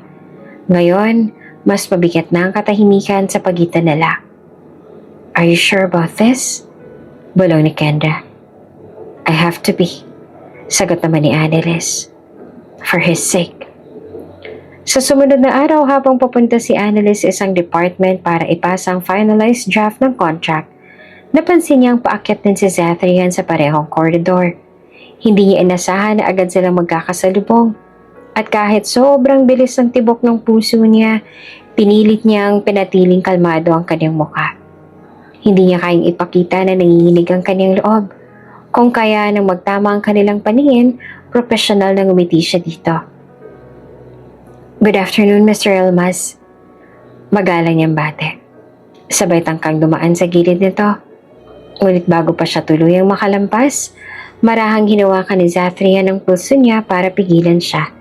Hindi ito mahigpit, pero sapat na para mapatigil siya. She immediately looked at his hand on her wrist, then slowly met his gaze. Excuse me, sir, is there anything you need po? Kalmante at profesional ang tono ng kanyang boses. Bahagya namang nagkunot noo si Zathrian bago ito nagtanong. How are you? Hindi niya alam kung bakit siya nito tinatanong ng ganon. Pero pinili niyang i-assume ng ibig sabihin nito ay ang ongoing contract. If you mean how's the contract going, I'm finalizing it. You'll have the complete file on your desk this afternoon. Sagot niya at pinanatili ang pagiging professional niya. But Zathrian shook his head slightly. No, I mean you, Annalise. How are you? Naalarma siya sa tanong na yon. Tumagal ang titig niya sa mga mata ni Zathrian na para bang may emosyon siyang gustong hanapin doon. Kapag kwa na iniwas niyang tingin at pilit na binawi, ang pusuhan niyang hawak pa rin ito. I'm fine, sir. Malamig na sagot niya. Halos pabulong. Nang sa wakas ay binitiwan siya nito muli at muli siya naglakad. Pero hindi pa man siya nakakalayo, muli na ito nagtanong sa kanya. Where have you been this past few years? Napatigil siya sa hakbang. Lumiyon siyang muli kay Zathrian. Matalim ang uri ng pagkakatitig niya dahil ang kapal naman ng mukha nitong tanungin pa ang ganon matapos siyang talikuran noon. You don't have to know. Walang hint ng kahit emosyon ng kanyang mukha. Pero ang tibok ng puso niya ay parang malakas na kulog sa kanyang dibdib. Annalise, hindi niya na ito hinayaang makapagsalitang muli. Muli siyang tumalikod at tuluyan na siyang lumakad palayo. Iniwan ni Zathrian sa gitna ng hallway. Pero dama niya na sinundan siya nito ng tingin. Iisa lamang ang opisina nila ni Jake, kaya naman nang pumasok siya ay nakita nitong mukha niya na animoy hindi maipenta. Kitang-kita sa mga mata niya ang galit pero naroroon din ang hindi maipaliwanag na emosyon. Annalise, can I talk to you for a second? Seryosong tanong ni Jake. Lumapit siya tumayo sa harap ng desk nito. Yes, sir? Jake leaned back in his chair, arms crossed. How do you know Mr. Elmas? Po? Nagulat niyang tanong. Napansin kong parang matagal niyo nang kilala ang isa't isa. At kanina nung magkausap kami, hinanap ka niya sa akin. Para bang may kailangan siya sa'yo, kaya naman ay may mahalagang sasabihin? When I asked him, magsabi niya ikaw ang tanungin ko dahil ikaw lang daw ang makakasagot. Medyo nataranta siya sa tanong ng boss, pero pinilit pa rin niyang maging kalmado ang boses. We used to be friends a long time ago. College years, I guess.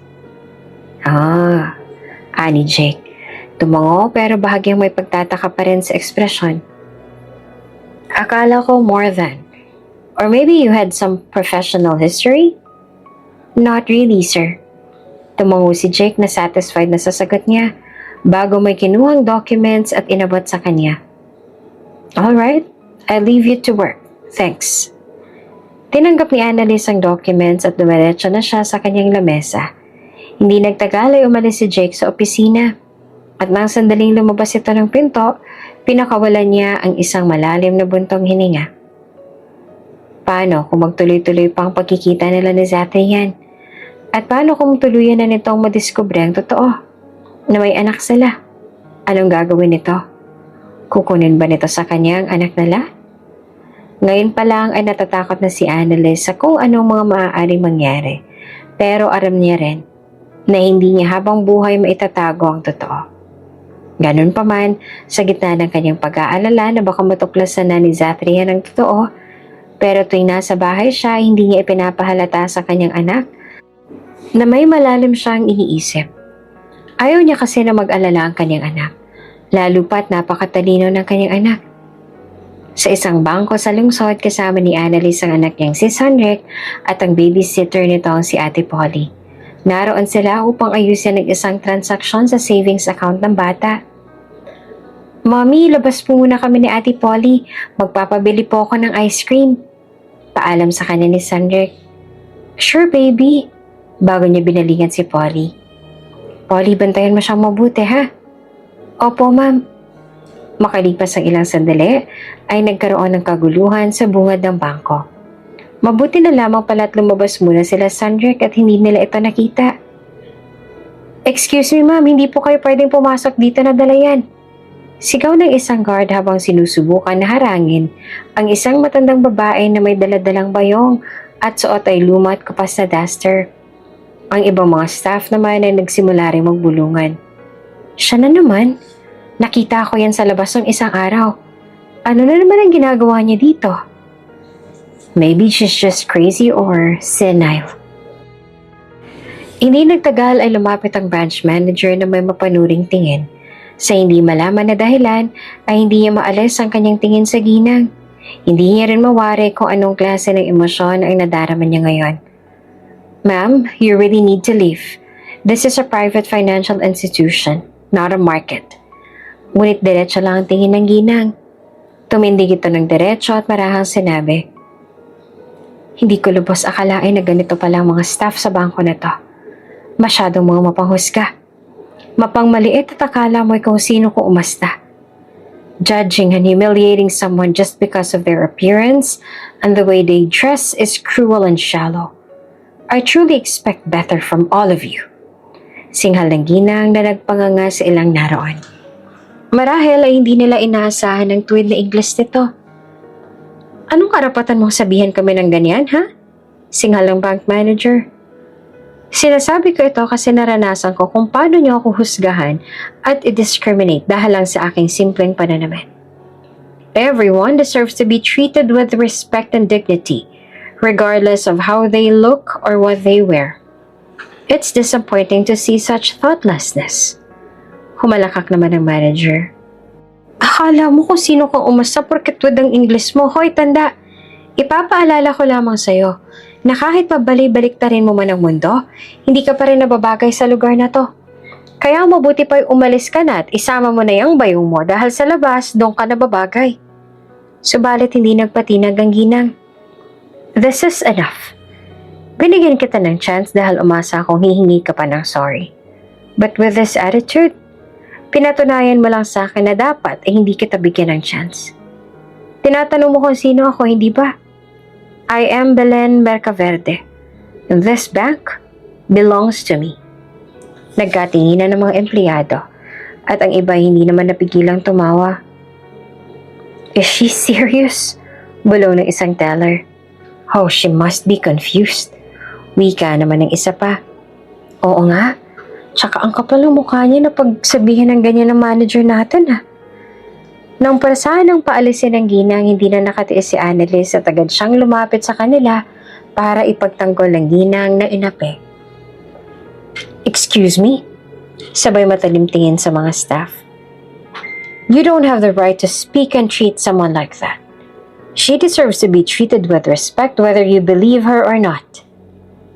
Ma'am, you don't understand. Mariing sagot naman ng manager.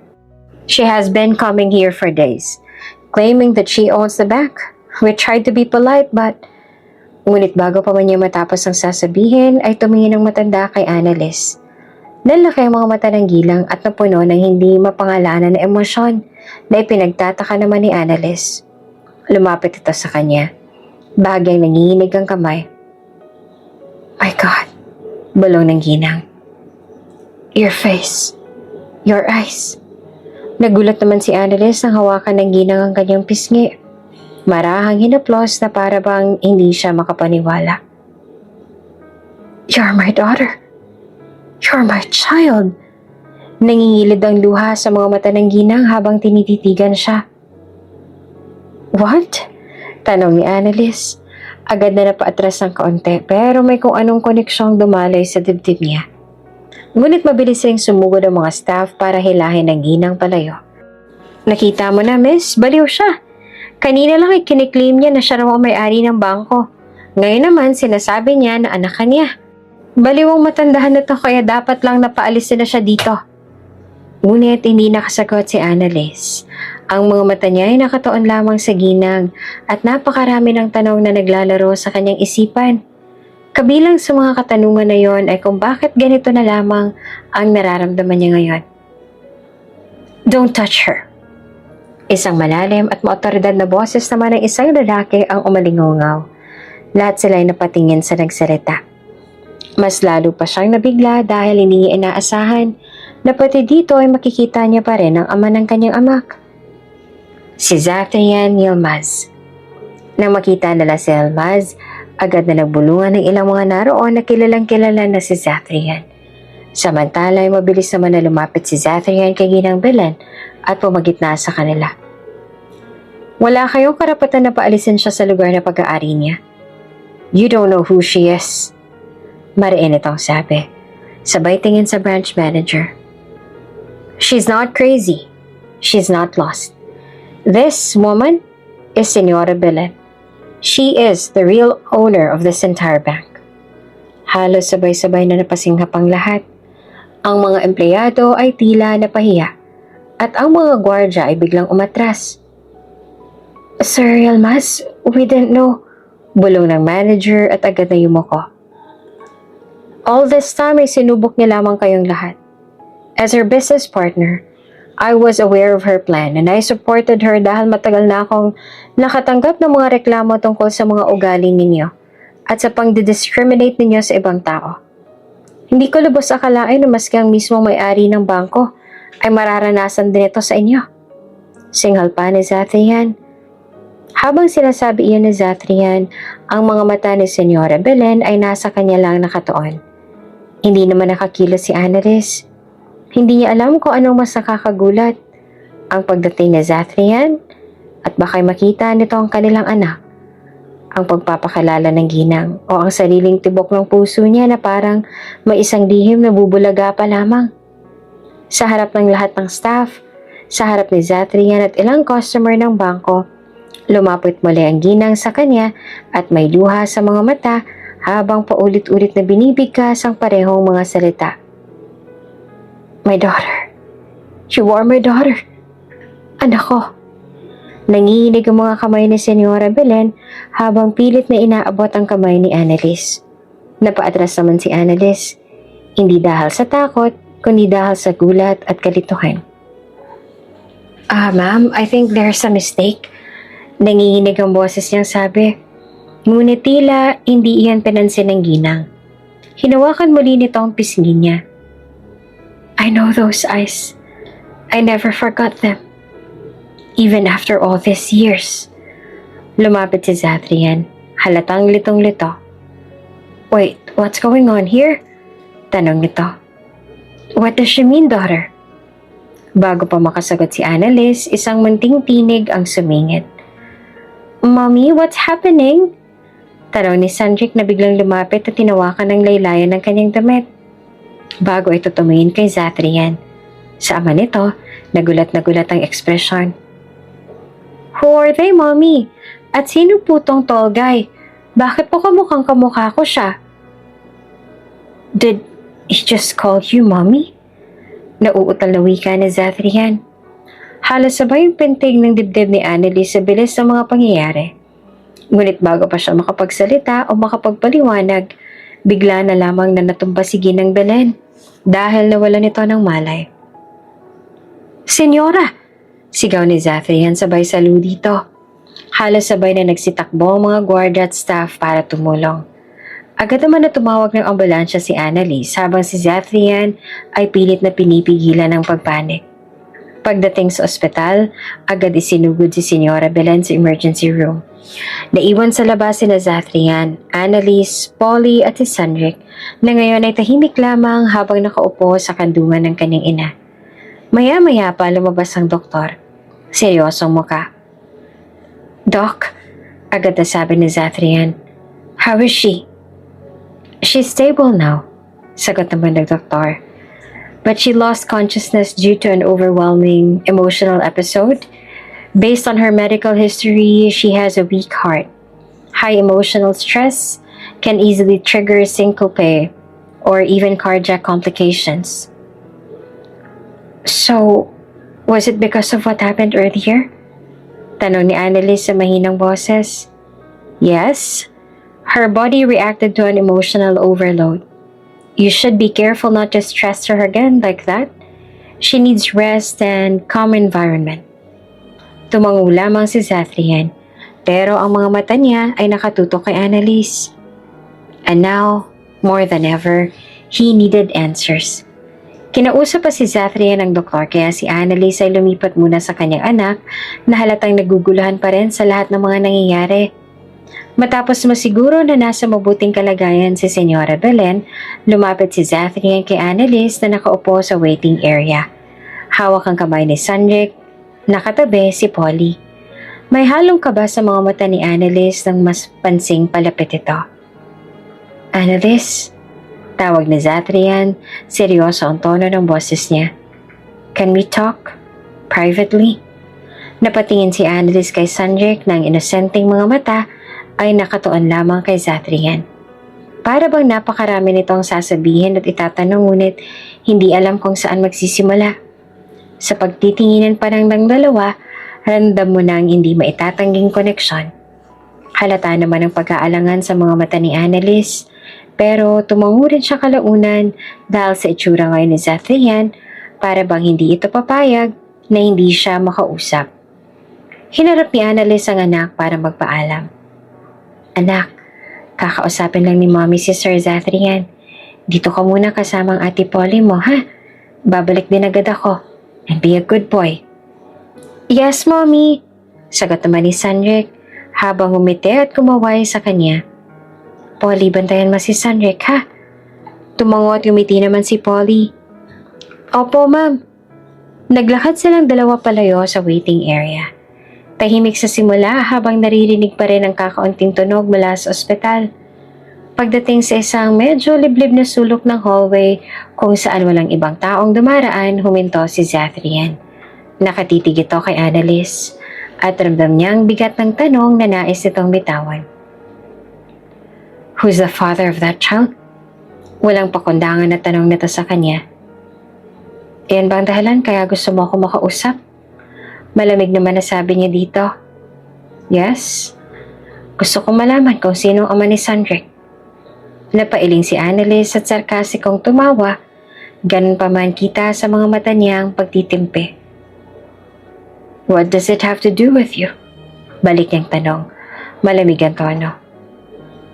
"Ako ang ama niya, hindi ba?" Mahina ang boses sa tanong ni Zathrian. "When I first saw him, nakaramdam ako ng kakaiba. Ang lukso ng dugo, hindi ko maipaliwanag na koneksyon na nararamdaman ko sa kanya. Higit parang kamukhang-kamukha ko siya. Ang hugis ng kanyang mukha, kulay ng buhok, maging ang hugis at kulay ng kanyang mga mata, kahit ang ilong at labi niya. Lahat ay nakuha niya sa akin. I can feel it, Annalise. Pero kailangan na marinig ko pa rin ng totoo mula sa'yo."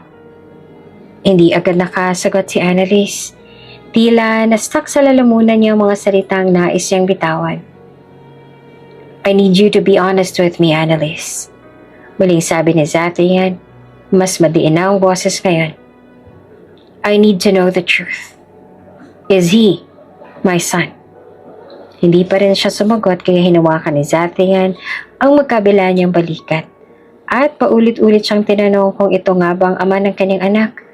Paulit-ulit hanggang sa hindi niya na napigilan ng pagtulo ng mga luha niya. Yes, he is your son. Malakas ang sigaw sabay tulak kay Zathrian. Anak mo siya. Anak natin siya.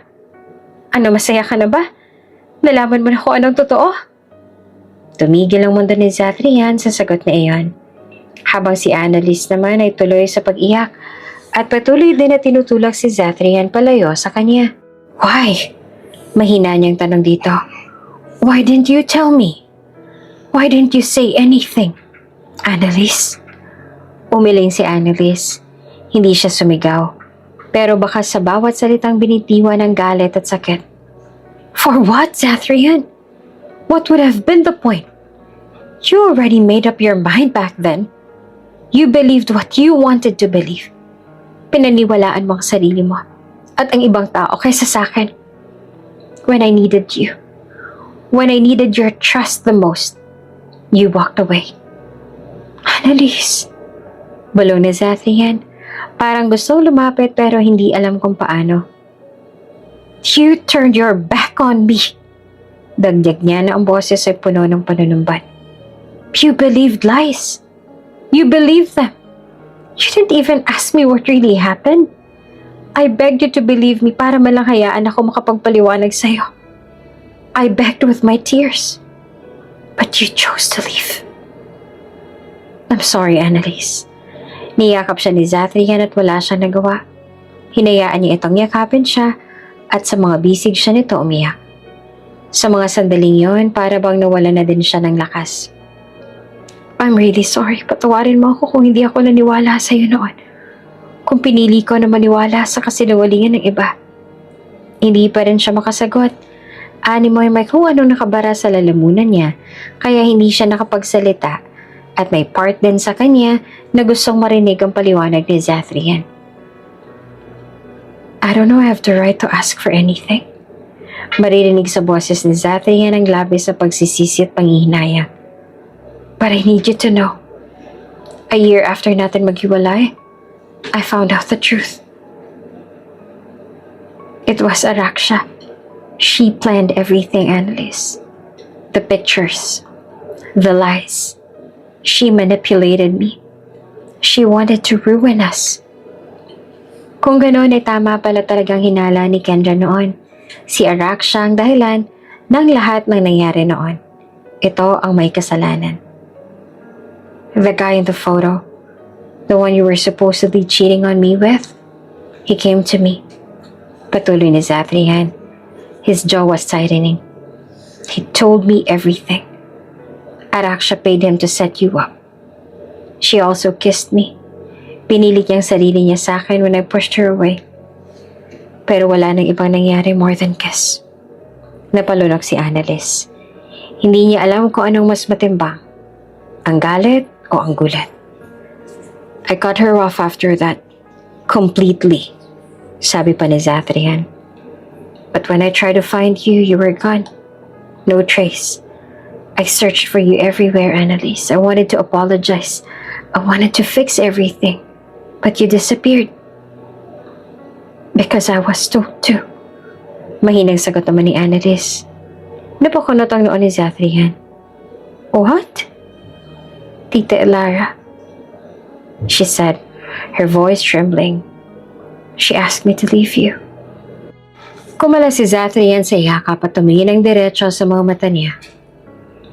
What do you mean? She came to me. Patuloy ni Annalise. She said I was ruining you. She told me to leave. Told me I was only going to drag you down with me. At that time, I was alone.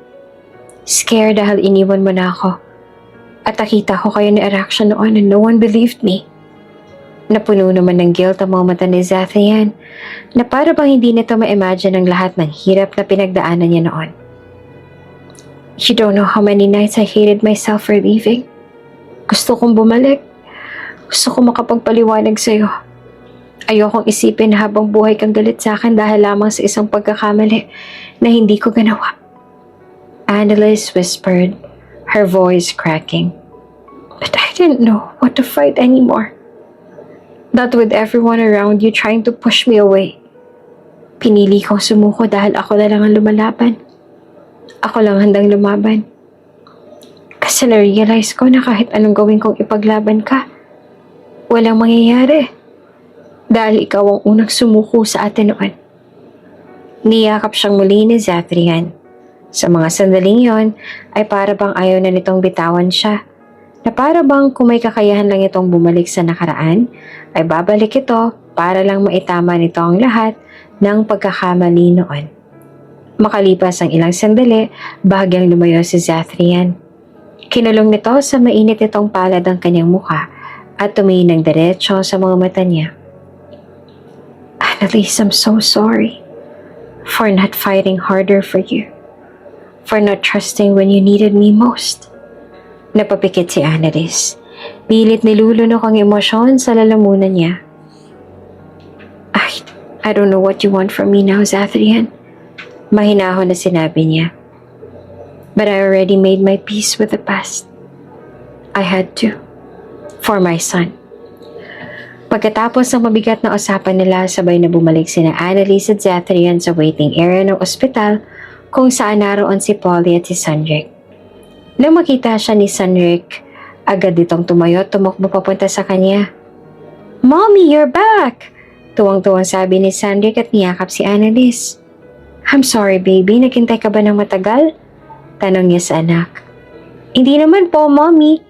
Lumayo sa kanya si Sandrick at bumaling kay Zathrian na ang mga mata naman ay punong-puno habang nakatingin sa kanilang anak. Hello po, Sir Zathrian. Natigilan si Sandrick nang bigla itong yakapin ni Zathrian. Sandrick froze in place. Huh? Bakit niyo po ako hinahug, sir? Mas lalong humigpit ang yakap ni Zathrian sa kanilang anak at sa nanginginig na boses ay tinawag nitong anak si Sandrick. Hindi ko lubos akalain na darating ang araw at may ayakap kita ng ganito, anak. Hindi agad nakareact si Sandrick at puno ng pagtataka na bumaling kay Annalise. Ang inosenteng mga mata ay nagtatanong sa kanya. Mommy? Sandrick whispered.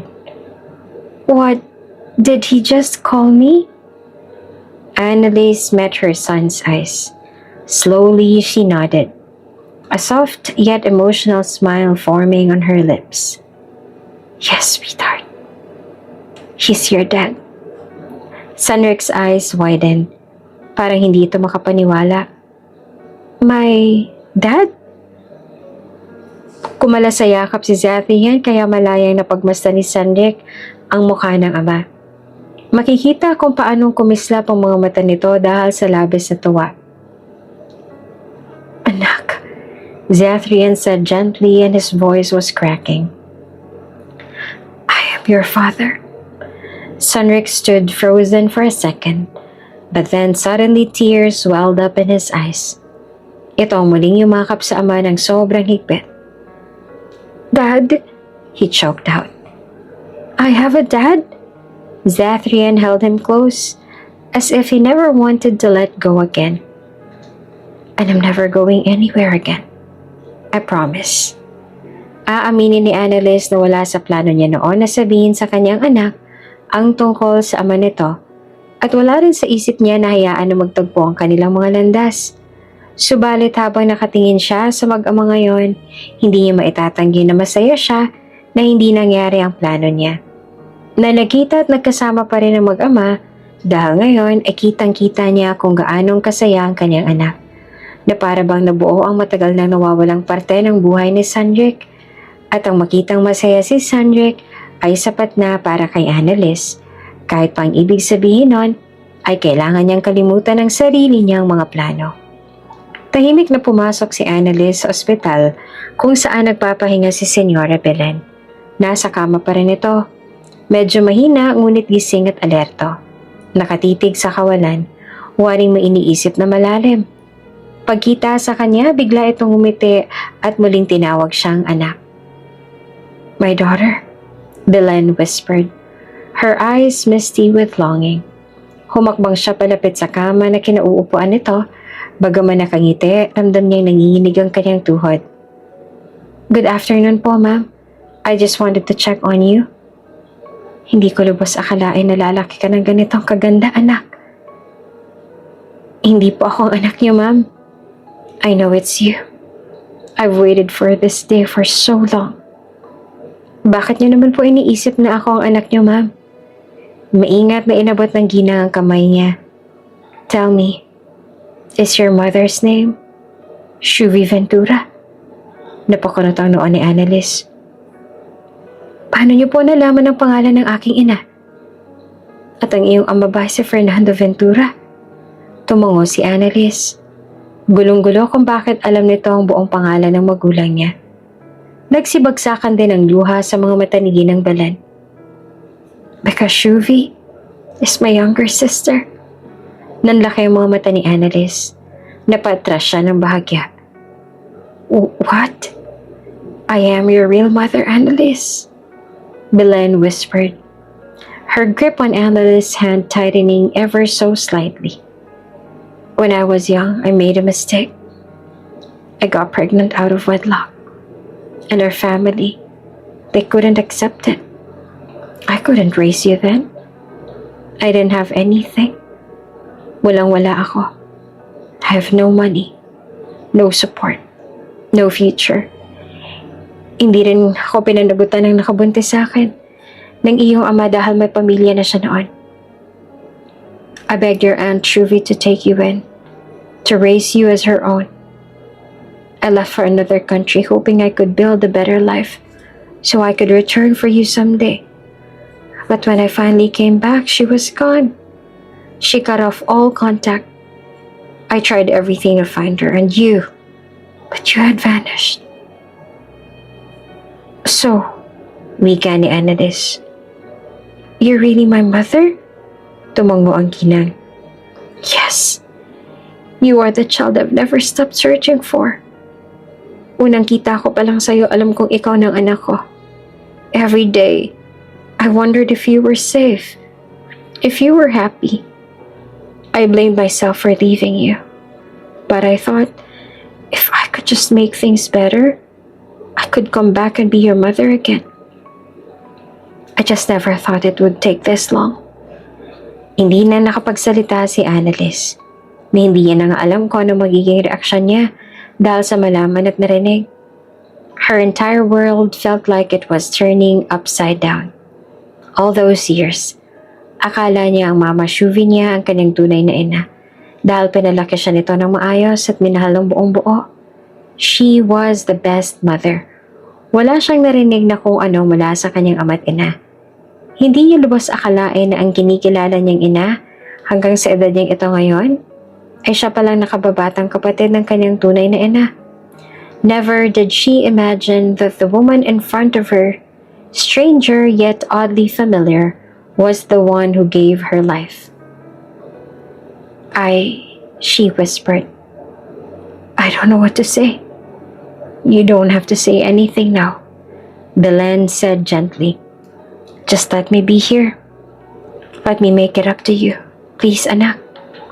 Tumango si Annalise at hinayaan niya itong yakapin siya ng mahigpit. Nalaman din ng kanyang tunay na ina na si Zathrian ang ama ng kanyang anak kaya masaya rin ito dahil kilala na nito si Zathrian na partner nito sa negosyo. Tanggap at mahal nito ang anak na ni Zathrian. Masaya rin si Annalise kasi nahanap ng kanyang anak ang dalawang tao na mahalaga sa buhay nito.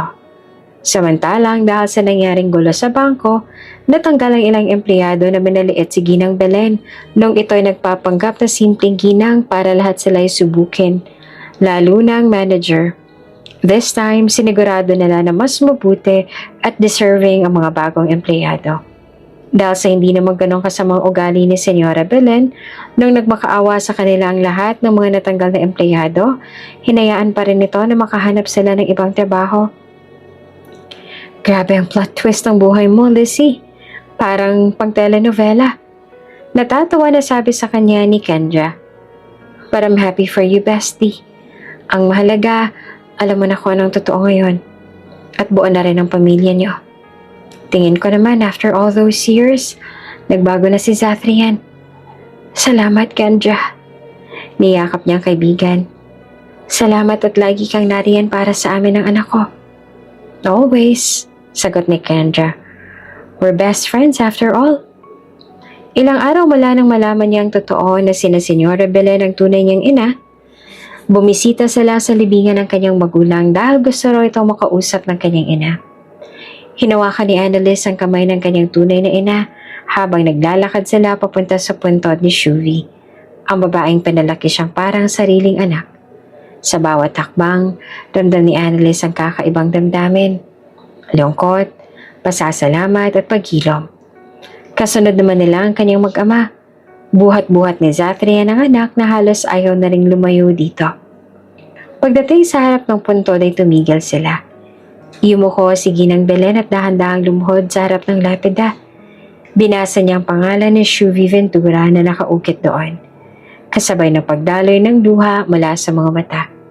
Nanatili naman na nakatayo si Annalise pero may matamis na ngiti sa kanyang labi. Masaya siya kasi matapos ang mahabang taon makakausap na ulit ng kanyang inang kapatid nitong matagal nang nawalay. Shuvi, kapatid ko. Mahinang wika ni Ginang Belen. Thank you. Thank you for raising my daughter when I couldn't. I know you must have hated me for leaving in your care. I know I failed you and her.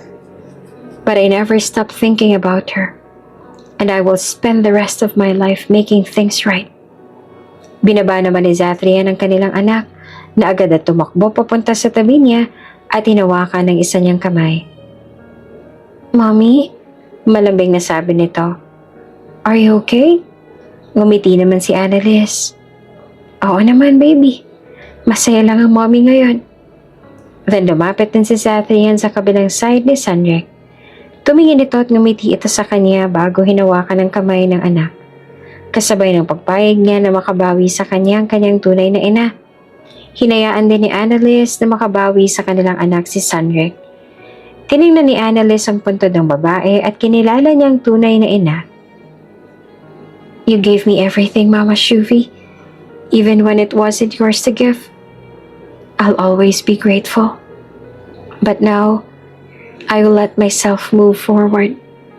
Then she returned to her mother, Belen, who was still kneeling, crying silently. She gently pulled her up and embraced her. I let her make it right, she whispered to herself. And I let him make it right with our son. Unti-unting natuto ang puso niya magpatawad at magbigay ng panibagong pagkakataon. Kahit pa sa mga taong labis siyang sinaktan nito. Hindi naging madali ang process at hindi niya pinagpasyahan ng basta-basta. Pero bawat araw, natututo siyang intindihin ang lahat ng pangyayari. She looked at Zathrian and realized he's not her enemy. He's a victim too. Victims of fear, of manipulation, of broken circumstances. And just as cold breeze blew gently around them, brushing against their skin like a silent blessing, Annalise closed her eyes and finally breathed a little lighter. In that quiet moment, surrounded by the people she loved and the memory of the one who raised her, she knew forgiveness was never a weakness. It was healing. Ilang araw matapos nilang bumisita sa sementeryo, nakatanggap sila ng message na gusto ni Araksha na makausap sila. Pagkaraan ng ilang araw, nagharap sila sa isang tahimik na cafe. Kasama ni Annalise si Zathrian at si Sanjek pero ilang sandali lang ay naglakad si Zathrian palayo kasama ang bata upang bigyan sila ng pagkakataong makausap ng pribado. Tahimik si Araksha noong una. Nakayuko, hindi makatingin ng diretsyo. Waring hiyang-hiya ito at puno ng guilt. Then, nagsalita si Araksha. I'm sorry, Annalise, for everything. For all the lies. For all the pain. I caused you and Zathrian. I was bitter. I was wrong. Hindi agad sumagot si Annalise. Pinagmasan niya ito ng babae na minsang sumira sa kanya. Ngunit ngayon ay mukhang basag na rin ang sarili nitong pagsisisi. She took a breath and finally said, "I could hate you forever. I could hold on to everything you've done to me. But I won't." Nagtaas ang tingin si Araksha, tila hindi makapaniwala.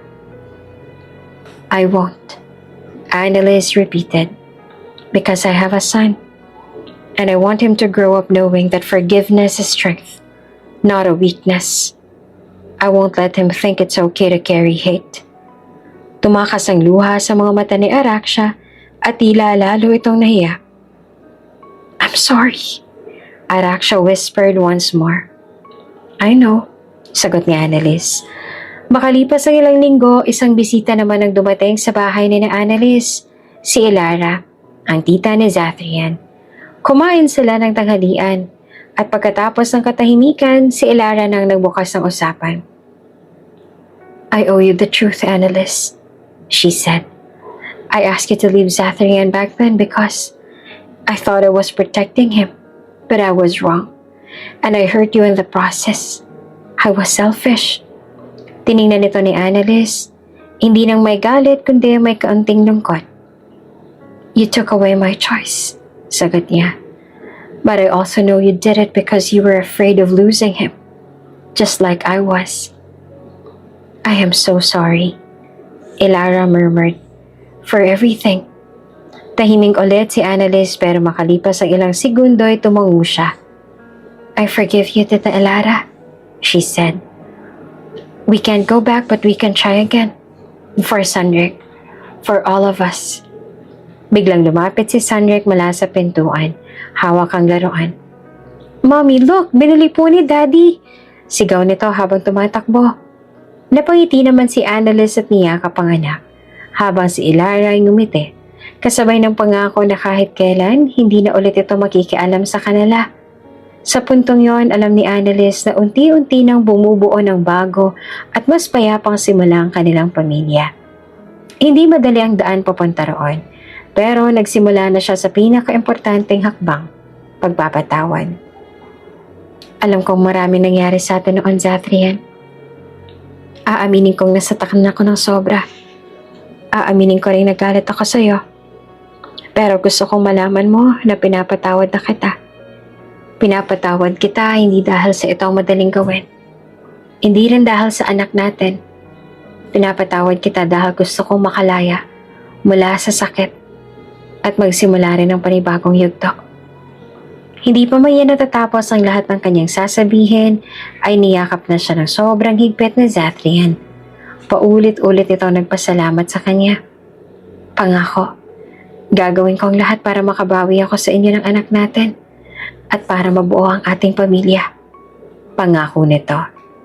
Hindi nagtagal ay lumapit sa kanila ang kanilang anak at yumakap rin sa kanila. At tulad nga ng pangako ni Zathrian, ginawa nito ang lahat para makabawi sa kanila at para muli nitong mapanalo ang kanyang puso. Ang pag-ibig niyang hindi naman nawala, ngunit natakot na muling madurog at wala siyang naging pagsisisi nang binigyan niya ito ng isa pang chance. Dahil sa pangalawang pagkakataon na yon, doon nila nahanap ang tunay na kaligayahan.